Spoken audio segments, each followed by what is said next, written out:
And anybody else that might be here.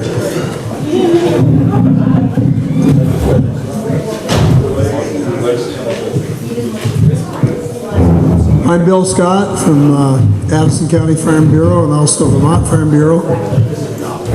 Jim Morris from Bridport Grange. Jim's the organizer. He's also the man with a stop sign up here when you are speaking. Take a look up this way because green means you're still going, yellow means you got to get to the end, and red means cut it off. You have a couple of minutes to present a question or a comment, and you may want to make that question to a particular legislator. I see we have at least a couple here, 3 here this morning so far, maybe more to come in. They will have 3 minutes to respond.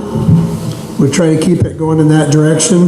Hopefully, we don't get stuck on a subject. I'll try to change the subject, but don't get ugly with me if I do.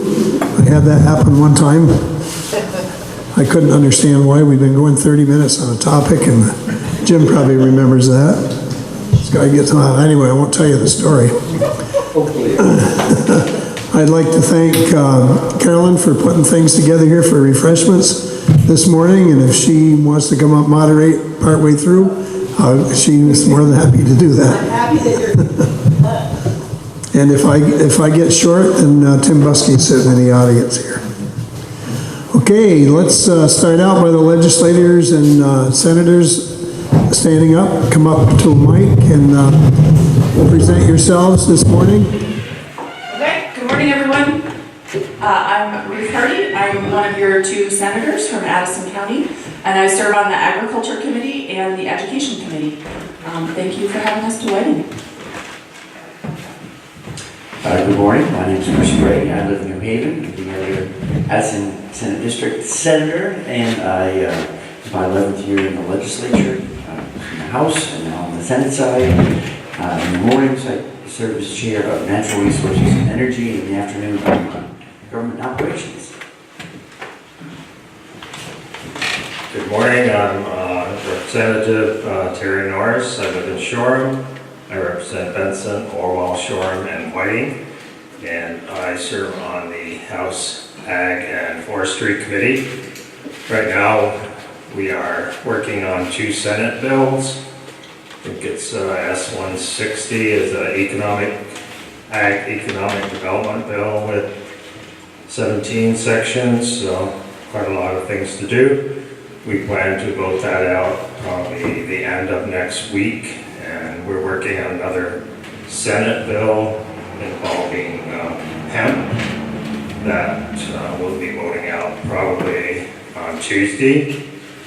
That's pretty much wraps up everything that we've been working on, and we're expecting maybe a couple of our bills to come back from the Senate with changes. So usually that involves either agreeing with the changes or having a committee of conference. So we're kind of thinking we're wrapping it up in the next maybe 2 weeks.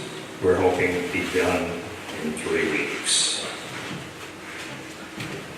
So it's actually pretty exciting because Terry's on the Ag Committee in the House and I'm on the Ag Committee in the Senate, so we send each other bills. So he's working on bills that my committee worked on earlier in the session, and we're working on bills that his committee worked on. So what we have also a miscellaneous bill with a bunch of different sections that the House sent us with a lot of different,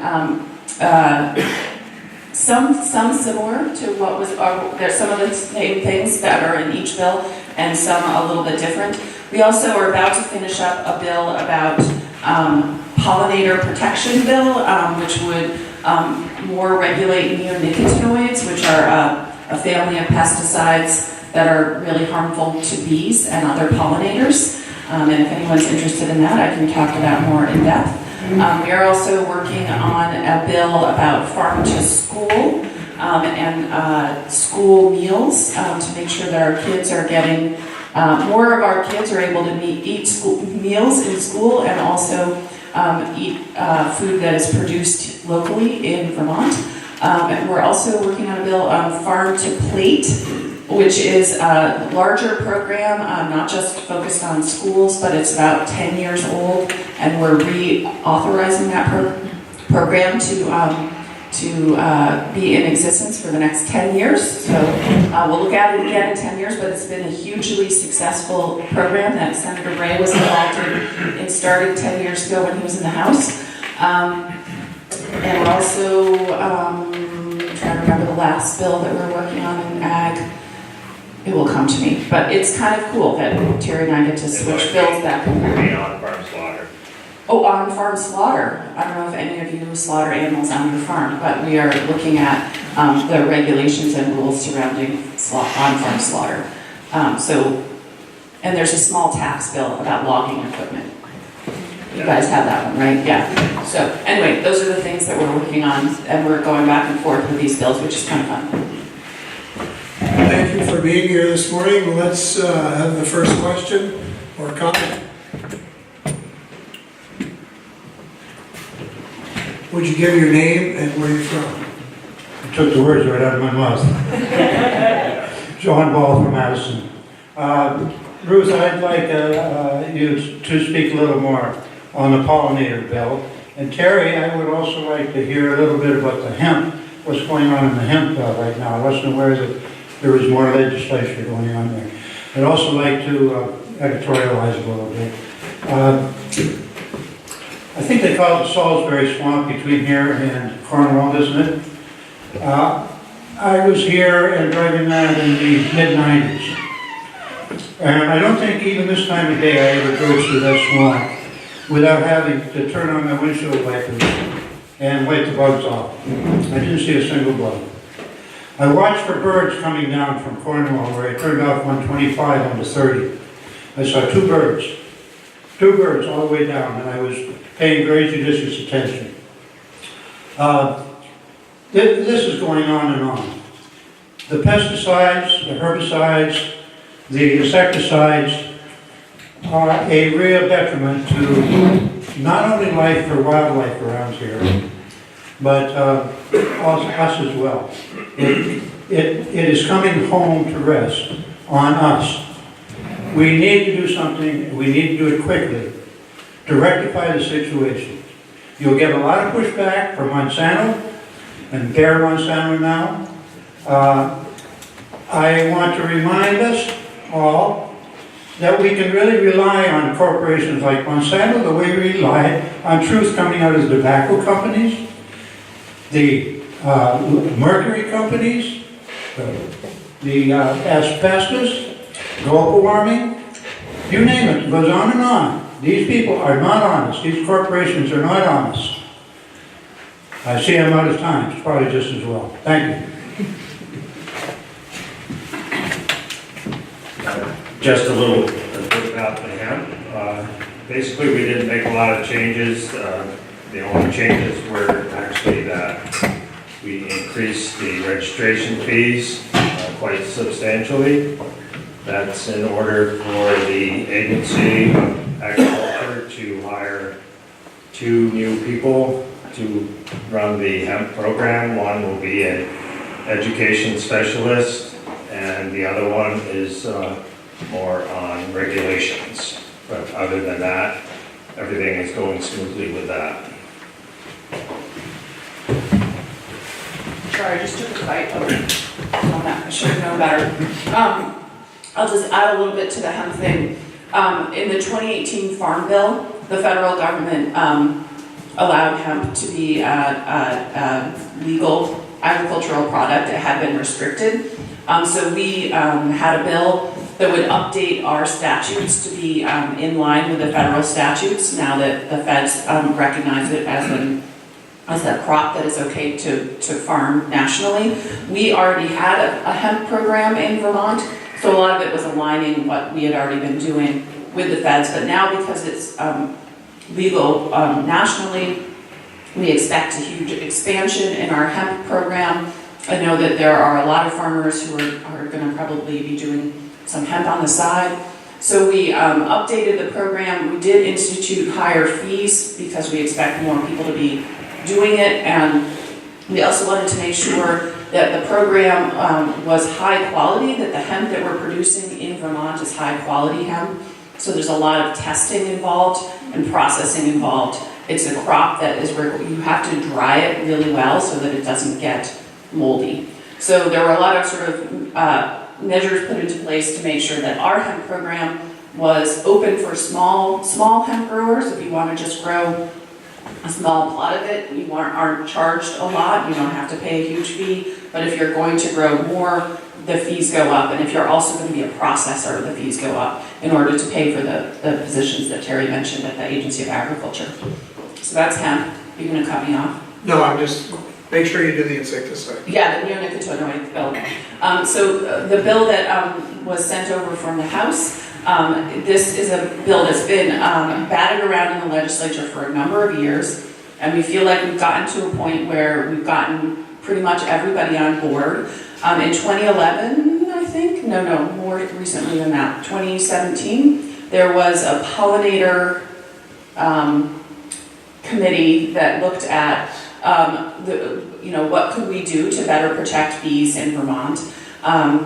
So this bill contains a lot of the recommendations that group did, and that was a group of farmers, of beekeepers, of people who worked with insecticides, with seed dealers. So it was a huge group, and they reached consensus on everything except for one thing, and so all the things that they reached consensus on basically are in this bill. And so it will ban the sale and use of neonicotinoids by consumers. So all of us who are just quote unquote lay people will no longer be able to use neonicotinoids in their gardens. The only people who will be able to use it are licensed applicators. Most farmers who use it are licensed applicators, so if they are not, they'll have to become licensed applicators to use it. And then the other major user are golf courses. But golf courses all have licensed applicators who apply it, and if they don't, they have to become licensed. And the thought with that was that consumers often use products without reading the labels and use way too much. A little is good, a lot must be better. So this would prevent that tendency that we all probably have, and it will not be able to be sold or used in Vermont as of July 1st of this year. So that's one thing. The other thing is it increases the registration fees for all pesticides that come into Vermont. Chemical companies and pesticide companies have to register products. This is a fee that all states have. We looked into every state to see what the fees were.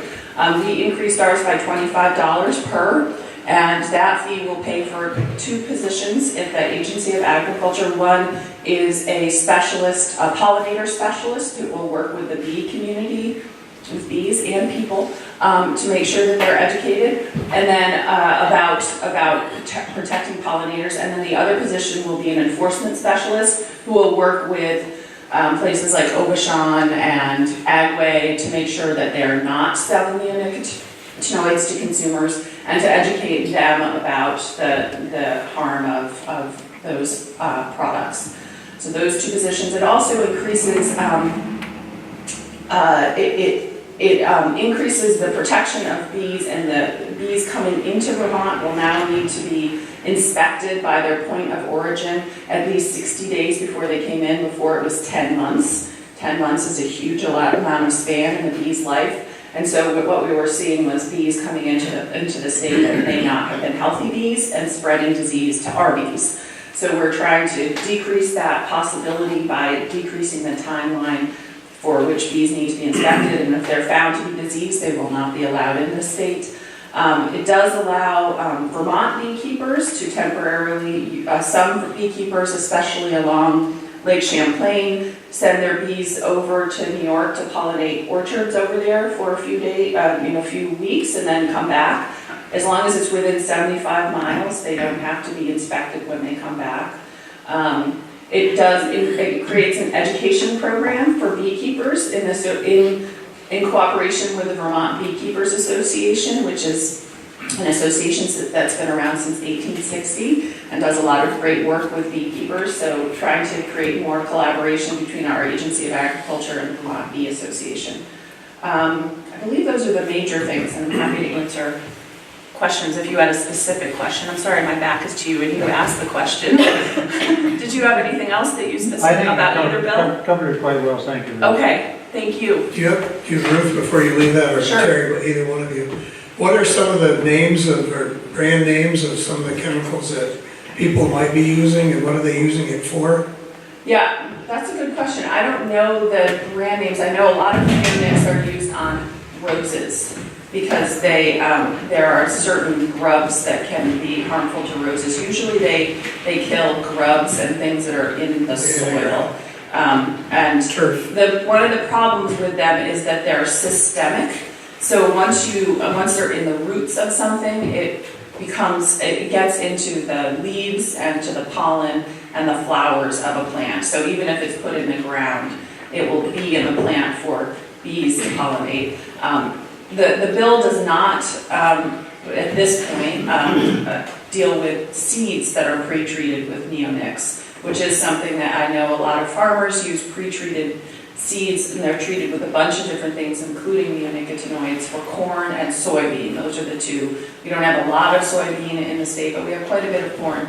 So one of the issues there is that there's not a lot of non-treated seeds available. So if we outlawed treated seeds, it would be hard for farmers to get seeds. We're trying to put some language in there to increase the availability of non-neonicotinoid treated seeds. And neonics are really harmful to bees, and one of the things that is shown to be problematic for our bee population, and that's why we're focusing on that. So, I don't know if you know any brand names, but I can't think of any. No, I don't really know what the brand names are. There's like 6 different kinds of neonics. There's only 4 that are actually used in Vermont. Some of the things that you might find in maybe your home, neonics, I believe we excluded these from the regulations, but flea collars, Yes. I mean, Yeah. that's about the only thing that's really safe for your dog and cat or fleas, so we excluded that. And bed bugs, it's super good for getting rid of your bed bugs. And let's see, there was something else I wanted to say.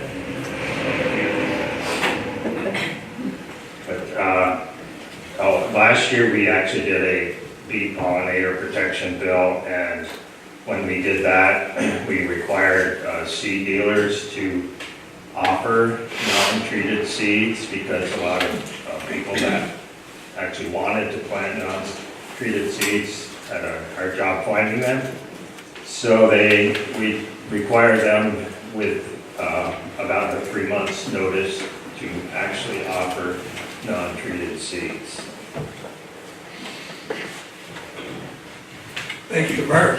I'm Mark Logan Addison. I want to address the question that was raised. Some of the chemicals that are in those over-the-counter products are pendimethalin, which was prowl, which if a farmer used it, all his neighbors would complain because it stank. It was that yellow chemical. It really wasn't that toxic, but it stank. The other thing is 2,4-DB, which I am hesitant to use. I use it very carefully when I do use it. And that's in Scott's Turf Builder and things like that. There is Preen has Triplan, which is trifluralin. And as far as the bees go, you look and you will find that a lot of products for dust, for gardens and stuff, has 7 in it, which is carbaryl, which is very toxic. It's a powder. The bees come and pollinate the flowers in your garden. They take a little back to the hive that will kill, if not the whole hive, half of it or a big percentage of it. So I'm glad that you're pointing to the issue that a lot of these chemicals are being used over the counter by people that don't know what they're doing. The other problem is raising the bees. There are a lot. I'm looking for some chemicals that I use on my beans. And there are a lot of generic products coming on the market, but they're not registering them in every state. They're not registering them in this state, but it's the same chemistry as a brand name, and the savings for a grower could be significant. And so I don't want to put a barrier to getting the generic ones.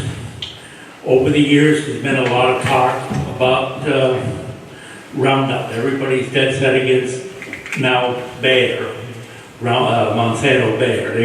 Bayer bought out Monsanto. But the alternatives are much more toxic. So in the crop, one of them was DuPont's Assure, which is poison. It says it's toxic right there. Whereas the Roundup is just a caution that you should not be exposed to it, you know, on your skin, and wash it off and so on. And for burn down, you have what they call Gramoxone, which is the old paraquat, and every year there's about a dozen people get killed with it every year. So this is not a simple issue of, oh, we're opposed to it, and you've got to just do it. You know, get rid of it. Thank you. Peter Gregg of Bristol. Several years ago, I was an EMT. You know, the guy who rides around in ambulances and take you to the hospital. And one of our concerns back then, a few years ago, was the fact that overuse of antibiotics was making certain diseases immune to antibiotics. For instance, we were worried about MRSA, I think it was called back then, which if we had somebody in the ambulance with MRSA, what do? That was threatening our lives because there's no cure for it, because it had gotten immune to antibiotics. Well, last night, I think it was 60 Minutes, had a report how antibiotics are being overused so much that so many diseases around the world are becoming endemic. You can't cure them. They showed an example where a scientific put some antibiotics in one end of a tube and an important disease at the other end of a tube, and as they mingled, it showed how the antibiotics were being the bugs, the disease was overwhelming the antibiotics and becoming immune to it, because they have new generations every few hours or whatever it is. So the evolution of the disease can overwhelm its immunity to the disease, to antibiotics. So I know this is farming country, and they are allowed to use antibiotics as growth feed. Nothing to do with disease prevention. Now, when a doctor gives me antibiotics because I have a disease or something like that, toothache or something, he tells me to use all of the pills in the bottle so that don't grow immunity. I don't hear anything about don't use antibiotics without controls to make sure that the disease doesn't get immune to it. Well, I know it's a national problem, but maybe Vermont can start a thing to try to get people aware of pretty soon will be no cure for many important diseases. Antibiotics are needed for operations because they open up somebody's body to do some operation, and they need antibiotics to make sure they don't get infected. Anyway, I hope somebody can get more worried about it than we need to be. Now, we need to be worried about it because pretty soon there's no cure for many important diseases. Terry. I don't have a comment on that, but I just thought of the other part about the pollinator protection bill. We heard from a lot of beekeepers, and what we felt was one of the concerns, at least with our committee, was that backyard beekeepers were some of the problem with bee problems because they're not treating for mites.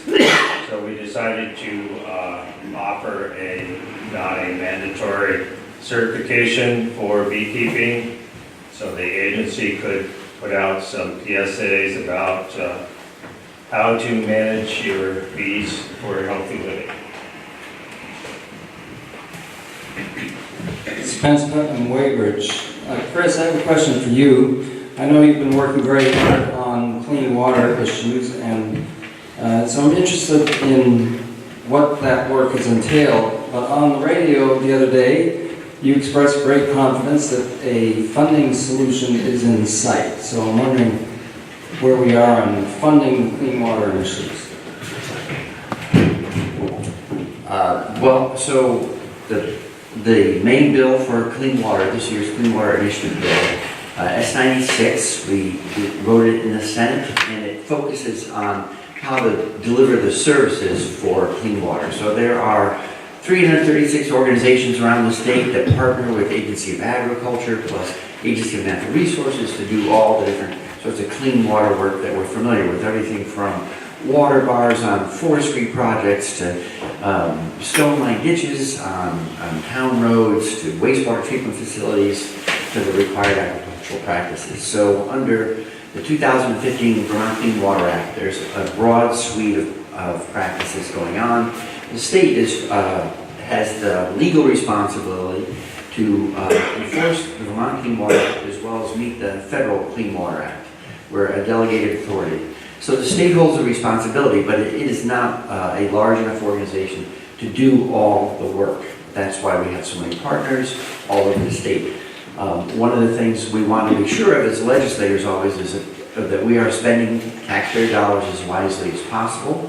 We all share that responsibility. So S96 focuses on how to better deliver those services and measure more carefully the results that we're getting, because we're not really interested in spending money, but we're interested in getting results. So that's the core of the bill. But every single year, Spence is right, we always have to be funding the program adequately. Prior to the Clean Water Act's passage, we spent, in round numbers, roughly $30 million a year on clean water. Now we're spending in the neighborhood of 55 to 60.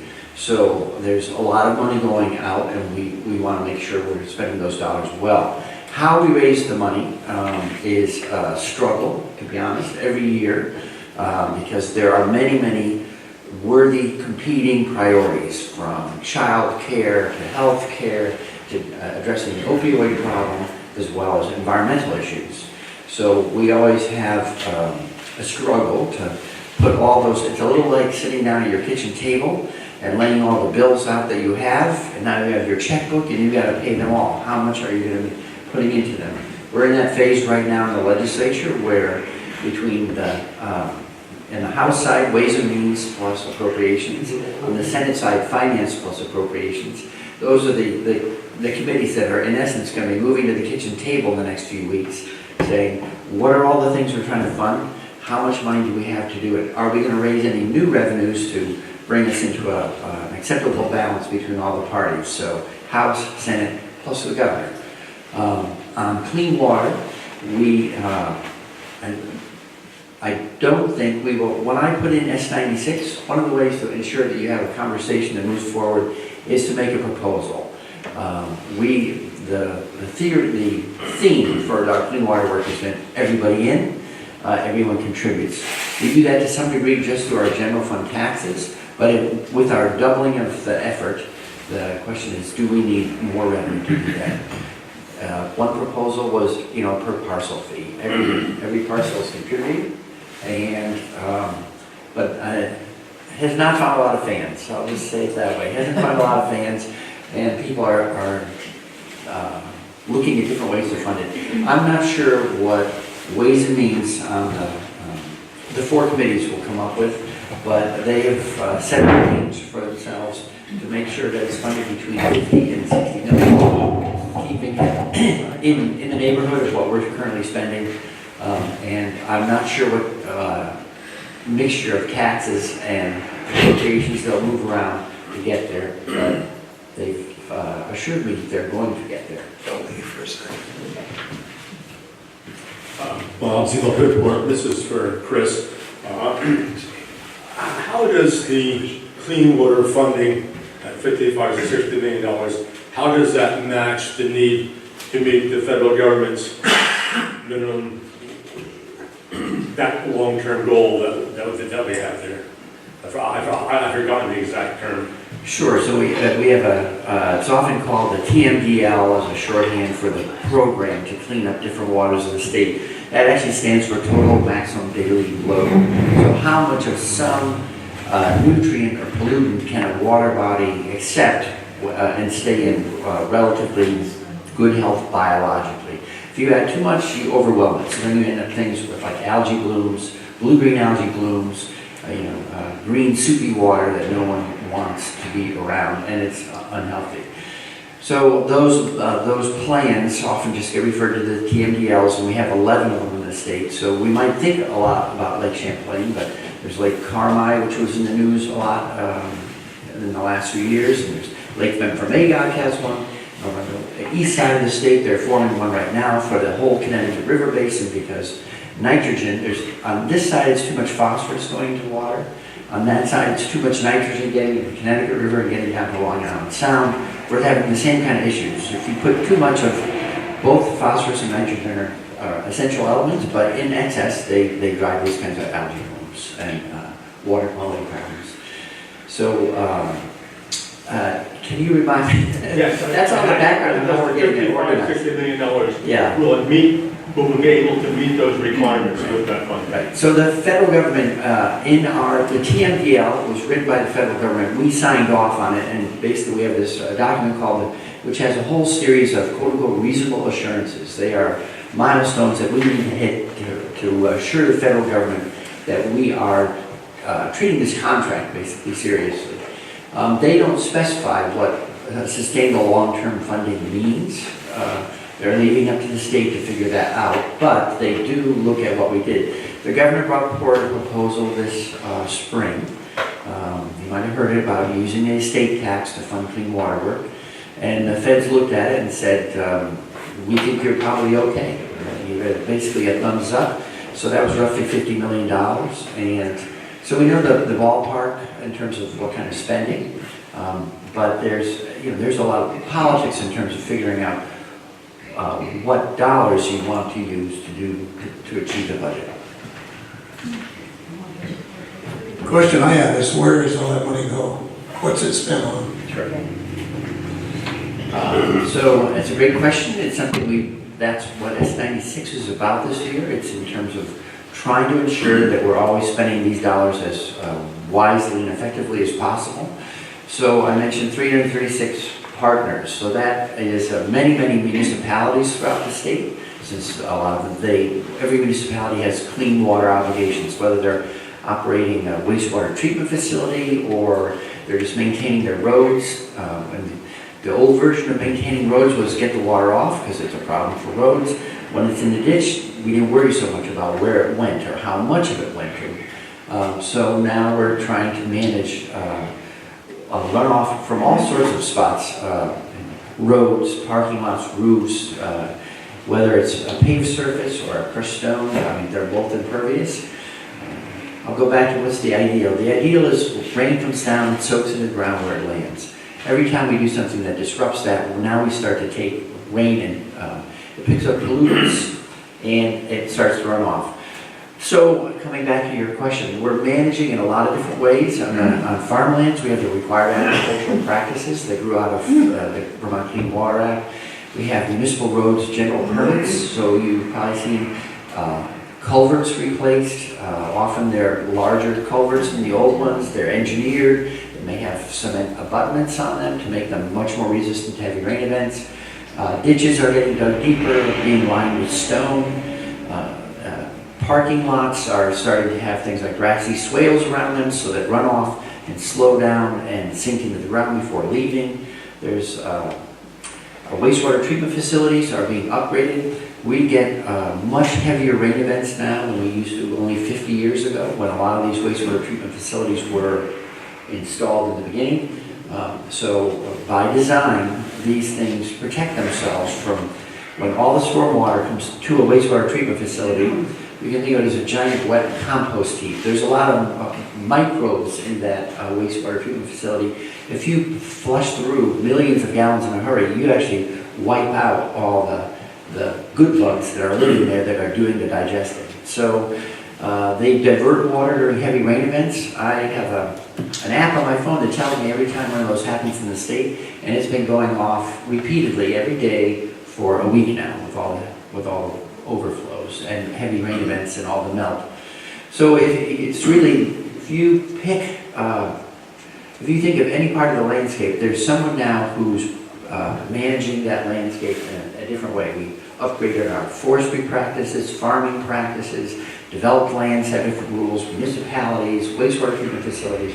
It's really an all hands on deck effort.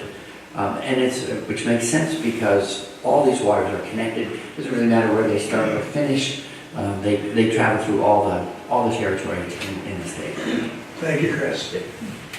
Of course, Addison County, as you know, is mostly clay, and the average amount of water that clay can take if it's dry is like 0.2 of an inch or less of water an hour. So you get an inch rain event, and you've got 0.8 of an inch. It has to go somewhere. If it's flat, it's going to stay there longer. If it's steeper, it's going to go off faster. And even if the soil is good on a steeper slope in the mountains, you've got a lot of runoff. So it's a big problem, and it's going to get even worse as we get rain events like we've had lately. Thank you, Chris, for a good explanation. Another question, another topic? Terry? Just pick it up. Turn that little screw there on the bottom. Just a follow-up on Chris. I believe if you go to the website for natural resources, if you dig really deep, you will find, I believe they have a report on all of the projects that they funded. So if you really want to try and find it. Nice. Yeah, can I say something at the bottom here? So there's thank you, Chair, for reminding me. So the Agency of Natural Resources, if you look on the computer, Agency of Natural Resources, like Clean Water Dashboard, there's a connection to all their projects that are in the pipeline coming, and it's a dynamic list that's being updated regularly. Last time we looked at it as a committee a few months ago, it had 4,332 projects to come, and then they have the second half of the dashboard will show you projects already completed. So there's a lot of good information online. Oh, she's got one step behind you. I'm Eddie Wilson from Cornwall. I'm hearing a lot of regulation and a lot of bills, and I hear you're regulating the farmers on their water, you're regulating the farmers on their pesticides and their herbicides, you're regulating I'm kind of nervous, so I can't get my thoughts together, but there is an enormous amount of regulation on farmers, on agriculture. I am a native, real Vermonter. I've been here all my life. My family has been in Vermont all their life. They were farmers. And I'm wondering, what are you going to do to save the farmers? What are you going to do? I mean, you have the DFA corruption that's raping them. What are you going to do to save our agriculture in the state? Instead of regulating them, what are you going to do to help them to stay here and keep Vermont what it's always been? Sorry. Very good.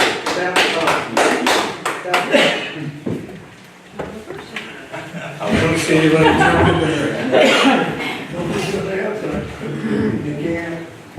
I think that's what he wanted you to do, right? To raise that level.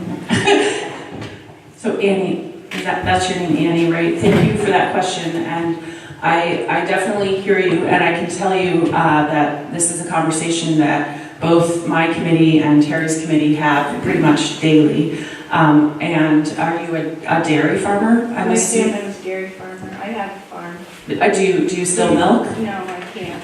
Okay.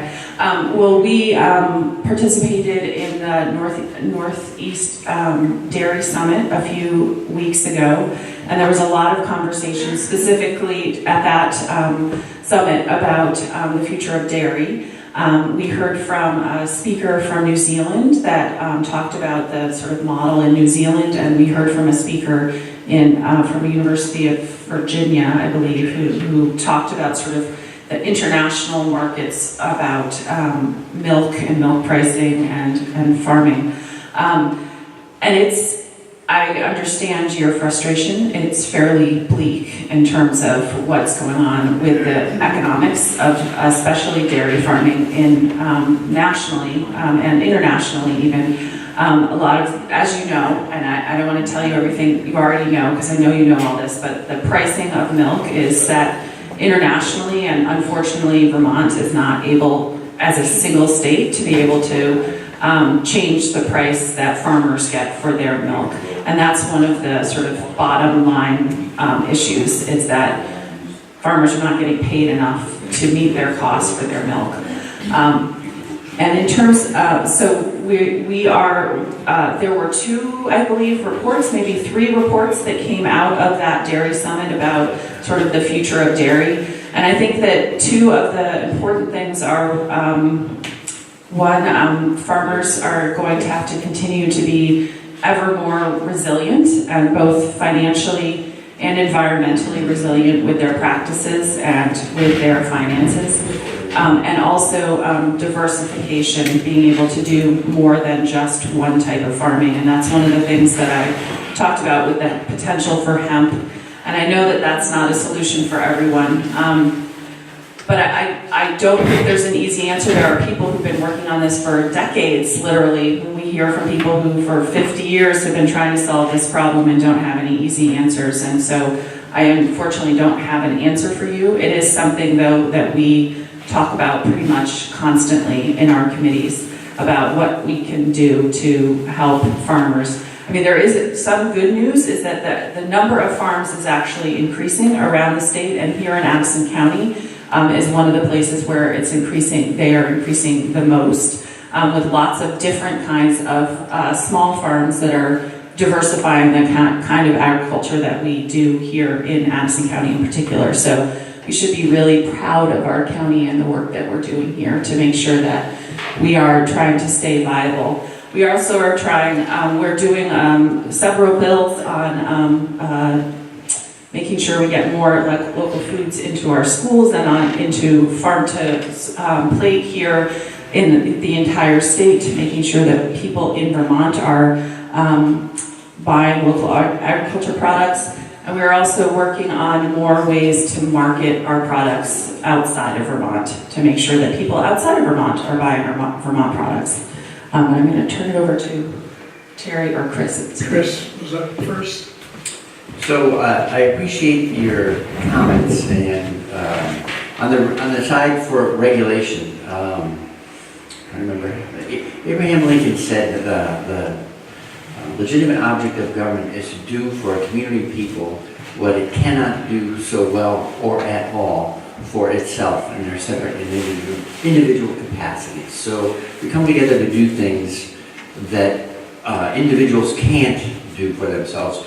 And so when we're talking about things like water quality, yes, it's regulatory, but we have to have clean water to ensure that we have a healthy lake, healthy ecosystems, and healthy drinking water for everyone. So I know regulation tends to have a negative context, but there are many, many positive programs that come out of government coming together on behalf of all of us to say we want things like clean air, clean water, we don't want to be exposed to toxins. As I drove down here, I listened to a whole report on PFOA and PFAS and people being exposed to these toxins in their drinking water. That's not something you or I or a single town can do. It's really a much larger scale challenge, and I think it's appropriate for government to step in and protect health that way.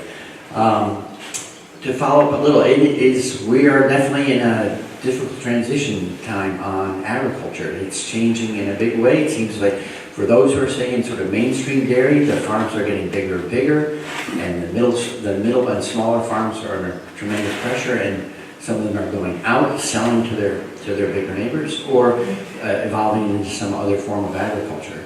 The positive news, I would say, though, on the evolution of agriculture is since farm to plate started, at that time, although we're an ag state, we were importing 96% of what we're eating, all the food we were eating. Now we've grown that 4% to just under 14%. So 10% shift may not sound like a lot, but it's had hundreds of millions of dollars worth of economic benefit to the people producing those foods. And I remember doing the math last fall. We have 842 new farm and food businesses in the last decade, 7,700 more jobs in that sector, and about $2.5 billion worth of growth. Now, some of it's in things we didn't used to think of as part of our farm and food economy, like people taking apples and instead of just eating them, turning them into cider at the new cider companies in Middlebury. But we're living and learning, and I know for those who stray, I would say in dairy, it seems like frankly what I'm seeing is either people get bigger and stay in sort of conventional dairy, or they aim on the smaller side of things and they're focused on farmstead cheeses, yogurts, ice creams, value-added products that don't compete as just regular fluid drinking milk. Vermont only consumes about 4% of what it produces, so we're highly dependent on shipping a great deal of milk into that marketplace. Mark, and then Terry. Terry, please. Go ahead. Just a few comments. I'm on the Milk Commission Board, and we just had a meeting on Monday. Basically, we went over what the recommendations were to the legislature, and one of those was to get more variety of milk in schools. So the House Ag ended up, we decided we couldn't regulate that because it is a federal program, so we strongly worded a letter to Washington, to everybody we could think of in Washington, that when they do the nutritional program, which is, I believe, started on April 10th, that they looked at including either whole milk or 2% in schools, because I found that since my son went to Middlebury Union, he said that the skim milk was disgusting and he wouldn't drink it. So when you go through high school like that, and when you get out of school, you remember that milk was not that good. So you kind of stop drinking milk. And I have seen a lot of reports that dairy fat is not all that bad right now. So let's continue that. And one thing that we're working on in the Senate bill, we worked on it in our House bill, and we've heard a lot of testimony, which I think is very exciting, is ecosystem services, where farmers and loggers and forest owners could actually get paid for doing correct practices, because I found that cover crops, no-till planting is just so good for soils, and it sequesters lots of carbon.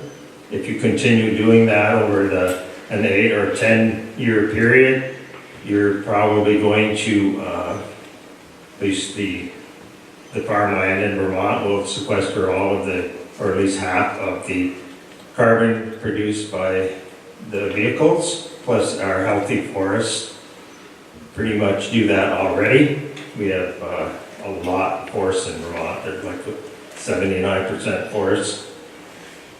So I think the ecosystem services is going to be a real boom for us if we can make it work. We can get companies like General Mills and whatever putting money into a carbon pool, and every time farmers do correct practices, they can grab some out, and Burlington, when it wants to dump sewage, has to put some in. Win-win. Mark over again. I'm kind of reminded of two sayings. One is there's those that say and those that do. And the other is when all things are said and done, there will be more said than done. So my brother and I noticed in 2000 that the price of corn per million BTUs was 2/3 the price of fuel oil. So we experimented. In 2008, we sold our cows and went into the business of producing corn for fuel, which would be used like fuel pellets. One of the first obstructions that we met was the state of Vermont notified us that corn was not an approved fuel, and we were cease and desist from selling corn as fuel. Well, corn is regulated by the federal government. So after 2 years of arguing and showing that the statutes say they have no jurisdiction over corn, they said they put in the regulation that all appliances that burn corn, other fuels like corn, have to be tested. And when I examined the record, in the final draft, there was nothing said about corn. In the comments, there was nothing said about corn, but that requirement appeared in the final regulation. And we've been held by that. So right now, the state of Vermont is the only state that requires testing of fuel. So if you want alternative agriculture, and this would have been to substitute for the fuel being brought in, and every ton of corn that's produced, you have 950 or more pounds of carbon sequestered in the soil, which is good for the soil quality and for the atmosphere. But the biggest obstruction that we had from it was the state of Vermont. Thank you. Peter? Peter Grant of Bristol again, now for something entirely new, having to do with tax sales. I bought a house up in Hardwick, and it's going to be for my son. But it was a sale by FEMA. It seemed like the government had helped the mortgage of somebody, and they couldn't pay it, so they took over the house, and then they had a sale of a property they couldn't sell normally by auction. Anyway, I bought it. And was paying the monthly fee of, mortgage and all that, and the guy walks up and says, "I own your house." "Oh, how do you own my house?" "Well, I bought it on a tax sale." "Oh, how do you do that?" "Well, they had a tax sale." Anyway, the FEMA people had a deed saying it was a fee simple deed, which means had no encumbrances, which means it had no tax sale. So they got in a suit with the guy who said he owned my house and the other people involved, and got 4 lawyers in a big room arguing about who's going to pay how much of this and that and the other thing. Well, it turns out that the town lawyer failed to file the tax sale on the deed. So when my lawyer went in and looked, he couldn't find the fact that there was a tax sale because the town clerk failed to do his job, or her job. Well, it turns out that the town had to pay some because they did something wrong, and the FEMA people didn't have a lien-free deed, which is wrong, and all this. They all argue about how many people. Anyway, the reason for this is that I've asked legislators to please, for future, I don't care, I bought the house, it's okay for me, but in the future, make sure that the town notifies the people living in the house or who own the house that they're having a tax sale before they close the sale. Because, let people know. The town lawyer says, caveat emptor, which means in Latin, let the buyer beware. How can the buyer beware if they hid the data, if they didn't file it so nobody could find it? I think there are friendships between a town lawyer and a guy who bought the house, who bought it on the tax sale. But anyway, please close this loop of allowing towns to misuse their ability to tax sale and let people know what's going on. Let the buyer who's living in the house know that you're going to foreclose on the house, let them know that there's a problem. Apparently you won, Peter, huh? You still own the house? What? You won, right? Yeah, I have the government behind me. Not the government in that case. Yes, sir. Hello, I'm Mike Bertrand from Whiting, lived here my entire life. One question I've got about is our education. I see on the news one town that started, or one district started teaching economics. You know what economics is? That's the handling of monies. We've got young students graduating from high school who have no idea what interest, compound interest, how to write a check, anything to do with financing whatsoever. And as I go on and listen to people I work with, they have no idea what a new car costs them at the end of 4 years. And I think all this, we need money and taxes. Well, money and taxes come from the working young people that are going to be here tomorrow. And I hope to God that the legislature puts it, or goes to session, that says every district shall teach economics. We definitely need it in our society. Thank you. Mike is an ag teacher. I can tell you for 40 years I used to teach that sort of thing to all the kids. It's good, but it's not being taught now. It's not being They don't have any idea what interest or You're compound right, interest and I kept is. saying that to people, you need to give these kids an upper hand. Legislature has to do it, make it a mandated state thing. We really have to do it. I work with young people who have no idea. You can't own a boat, a car, and a whatever, you know what I mean? And they're in financial straits. So the state has educational standards, but the local school districts set curriculum. So the state wouldn't get down to the nitty-gritty of setting what the curriculum is. The standards are right now being reviewed by the State Board of Education. That is definitely an area that they could look into. I can ask them next time I see someone from the State Board of Education. But in terms of the specific curriculum that's used, that's a local school district thing. So I would definitely recommend that you also talk to your school board about that if you're interested. I do know that there are more and more schools that are teaching personal finance classes that are, I think, is more what you're talking about, you know, how do you take out a mortgage and what does it mean to calculate your mortgage payments and that kind of thing. I know just one second. I know that at the Middlebury Union Middle School, they've started teaching personal finance as part of their social studies curriculum in 7th and 8th grade, just as an example. But it's definitely something that it's both state setting the standards, but more specifically local school districts setting the curriculum, making sure that's part of the curriculum.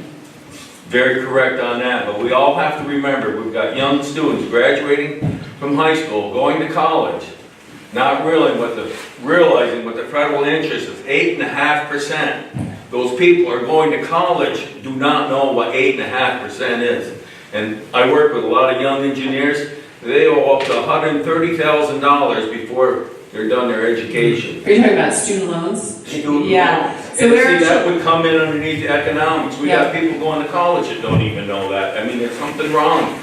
It's a flag. It's a flag. We're also actually looking at something in the education committee that would, anytime students take out loans, believe it or not, they don't get information from all of their lenders about what their payments and their interest will be. So we are looking at a possibility of requiring lenders to provide that information to students more explicitly when they take out a loan. So before they sign it, they see this is what my payments would be, this is how many years it would go out, and this is what the interest would be.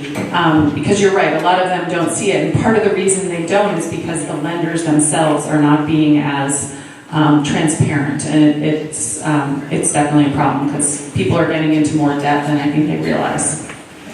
It's definitely needed around. I see it where I work, and I'm really sad that young people come to work where I work and don't realize, well, I got a new job, pays $15 an hour.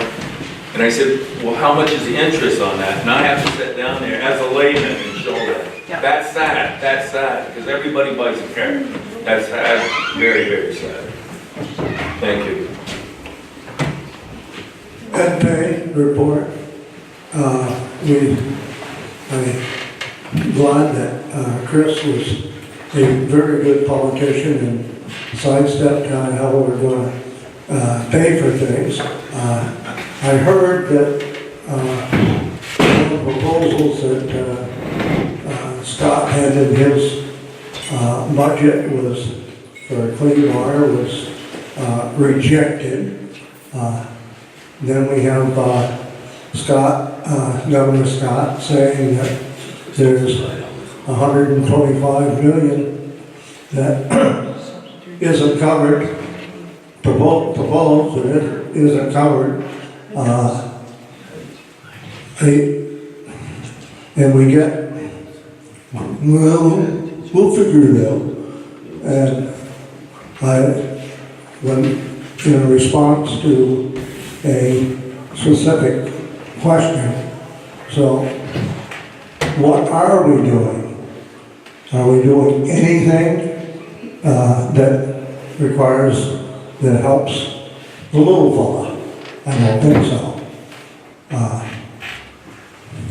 I would like to know just what the heck we're doing on the idiot lights on our older cars. That might have, it might give us a relief there. It might just help.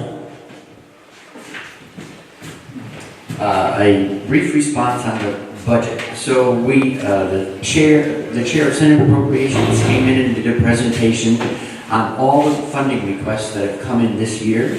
And that in terms of, there was $373 million worth of requests for new spending or growing existing programs. I asked what was the growth in natural revenues to the state based on no new taxes or anything, but the economy's growing, we're going to bring in some more revenue each year. The answer was 12.5 million. So there's this tremendous mismatch, 12.5 to 373 million, and that's why the money committees literally have to sit down at the table and say, how are they going to, where are they going to find a new balance point between these two things? So it's, I would say, we have the four most expert committees in the legislature sit down and make that kind of budget analysis and bring forward a budget. All the state dollars can be moved around from one thing to another. When someone says, oh, the governor's estate tax has been rejected, the governor's proposal on the estate tax was to take, it's an existing revenue stream already. Some states, those 2.75 million and up, generate an estate tax. The revenues from it come in, they're highly variable because there's so few of these larger states each year. On an average year, somewhere around 80. It's varied. So in 2011 and 14, it was 35 million a year in those 2 years. In 2015, it dropped to 9 million. So it's highly variable. It's not necessarily a particularly good source of funding for a long-term steady commitment like clean water work. The other thing is when the governor talks about using 8 million from the estate tax, if you shifted it over and said, okay, now we're dedicating that to water, you just left behind an $8 million hole that has to be filled. So it's not new money, and it creates its own challenges by being shifted in that way. So that's why, again, to the scale of this thing, $373 million worth of additional pressures on the budget, $12.5 million of new revenue currently. How do we find a new balance point? 4 committees will take the lead on, because that's their area of expertise.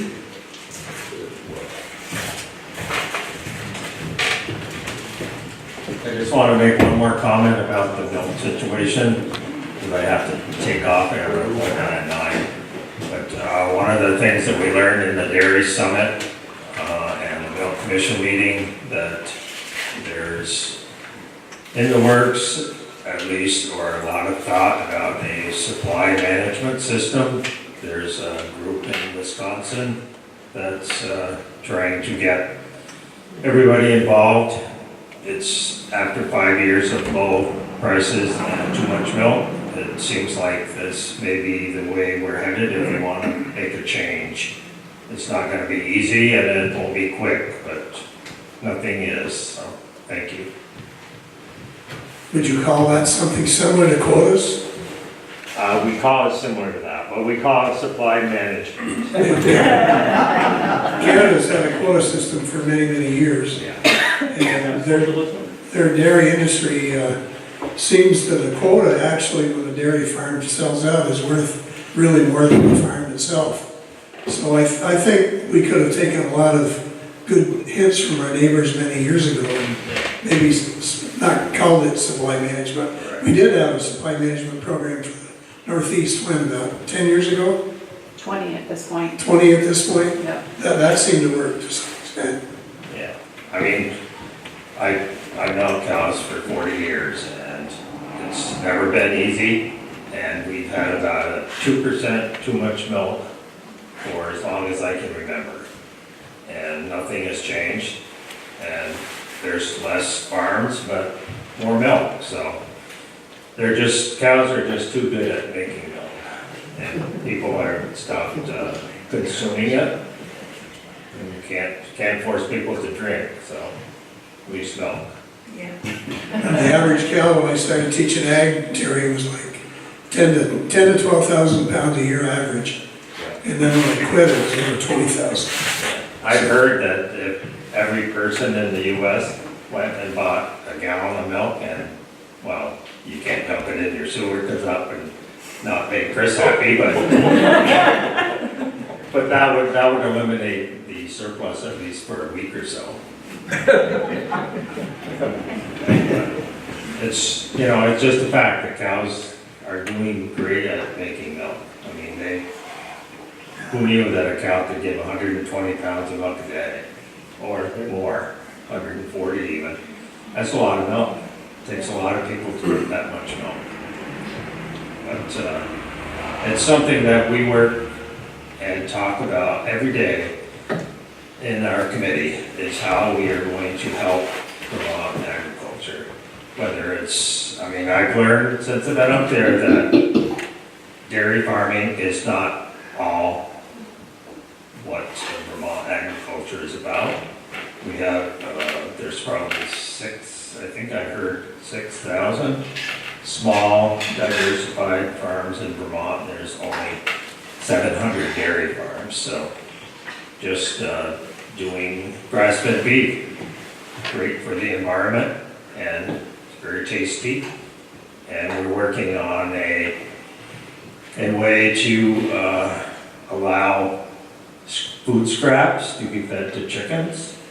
There's a problem with the solid waste management aspect of it, but there's 6 members of the Vermont Chicken Farmers Association. Hard to believe that it's such a thing, but they want to use food scraps, and it seems like a win-win. The chickens love it. You're getting eggs for basically free, and it's just very helpful. So we're trying our darndest to make it work. Thanks to the Senate committee for that. Back at you. I just wanted to say, Senate and House Ag, I think this year, particularly with Ruth, we have been working fantastically together. So Yeah. hopefully we'll finish out the year and we won't be duking it out. But I have an appointment at 9, so I'll have to take off. Thank you very much. Thank you, Terry. Thank you, Terry. And Terry's mention of grass-fed beef reminded me of Representative Harvey Smith, and he asked me to tell you he could not be here today because he had an appointment with his veterinarian for his grass-fed beef, so he wasn't able to make it out here, so he sends his regrets. Next question, different topic. Topic 3. I'm glad that somebody remembered Earth Day. Got Earth over there. Remember, dinosaurs lasted on the Earth millions of years until they were wiped out by an external meteorite. Humans have been around with civilization a few thousand years. It looks like we just might wipe ourselves out with diseases and wars and other ways of killing people. So we should wake up and try to take care of our Earth that we are temporarily on. That's right, it is Happy Earth Day today, right? Another question, comment? We only have 5 minutes left, we can quit early. Tim, must be standing up.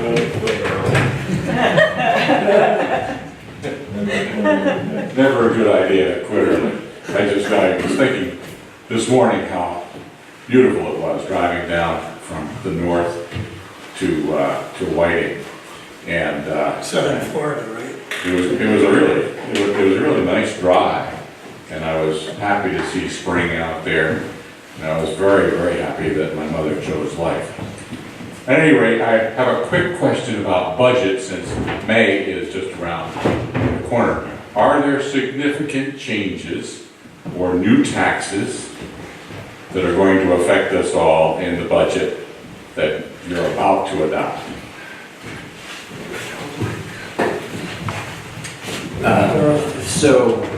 Although this may pain Mr. Payne, I can't tell you exactly how that will get sorted out, because, I was talking about the scope of imbalance, 373 million versus 12.5. Where will the legislature find a new balance? I don't know. And it's the appropriations committees that I think feel most acutely the tug of all those things. So when we start talking about things like child care and education and the opioid epidemic and clean water, and we could make a long list of things that in and of themselves, each one would be compelling.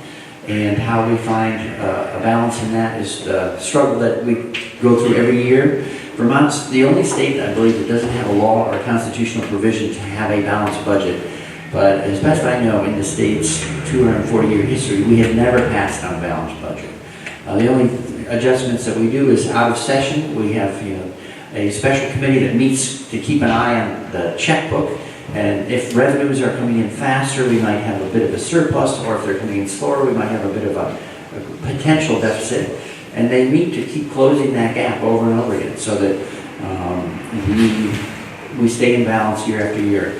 Honestly, how we come out with a final package, we probably will see in about 2 weeks. I think and then we'll probably be adjourning in about 3, possibly 4 on the long side. Back to Earth Day, just very briefly, I was reading this weekend Bill McKibben's new book. It's called Falter, and it's talking about the scale, scope, and speed of the climate change. And almost half the topics that have come up are things like neonicotinoids and atrazine and water, and we've had a tremendous impact on the planet in a scale unimagined. And the dinosaurs disappeared far more slowly than we're causing things to disappear. There's a quote-unquote 6th extinction going on. To John's comment about no insects on the windshield, that might seem like a plus, but insects are a vast part of the whole system that keeps nature in balance. Same thing with birds, bees, you name it. All these pieces need to work together. John Muir said, if you tug on any one thing in nature, you find it hitched to the rest of the universe. We're not particularly good at managing ourselves that way, and we have a lot of work to do. I'm Lynn Dyke from Bristol, and my thought is, when Tim, you mentioned going for a ride, I have been noticing the number of for sale signs on every road, and that really causes me concern. I don't know where people are planning to move, but I know in our peer group, and we've had so many friends who have moved away from Vermont with no intention of coming back, and I know some of those houses are being sold by people who are going to leave and they don't intend to come back, which means to me that maybe younger people will come in and buy them. So I'm thinking the estate tax might go down, it might not go up. And when we talk about the budget, I think the people in our age group have more money to go out and do the eating out and all that stuff that we do, the money that we spend. And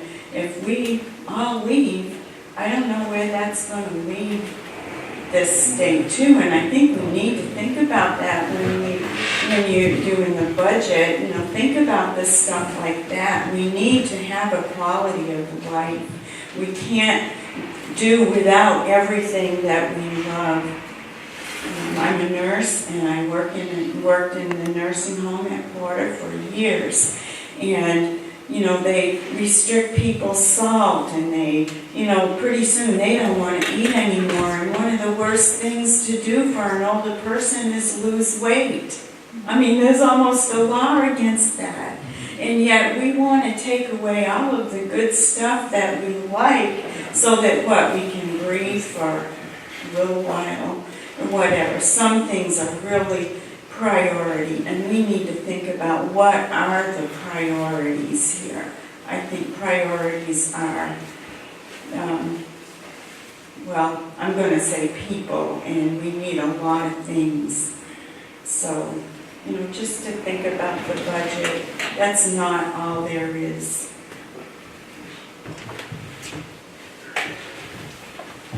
This is probably the last comment. I just wanted to thank Whiting for their 100% compostable cups instead of styrofoam, so thank you very much. You see a lot more of that too. I remember when the composting first started, McDonald's was doing some of that. I think we really have to cut down the waste stream tremendously. It's just an editorial comment here from your moderator, but as we leave today and we celebrate Earth Day, I want you to think about the next meeting of this group is going to be in Granville, Vermont. If you want to hike over and see us over there at the Grange Hall, 82 Post Hill Road, that's the next meeting. And then put on your calendars 6/3 at the Bridport Grange Hall for the final result of the legislators coming together and tell us what they did. We tell you about the budget then. Yeah, you can tell us about the budget. So I'm going to adjourn this with a thank you to our representatives and senators that were here today, and you have a good day and be careful on the road.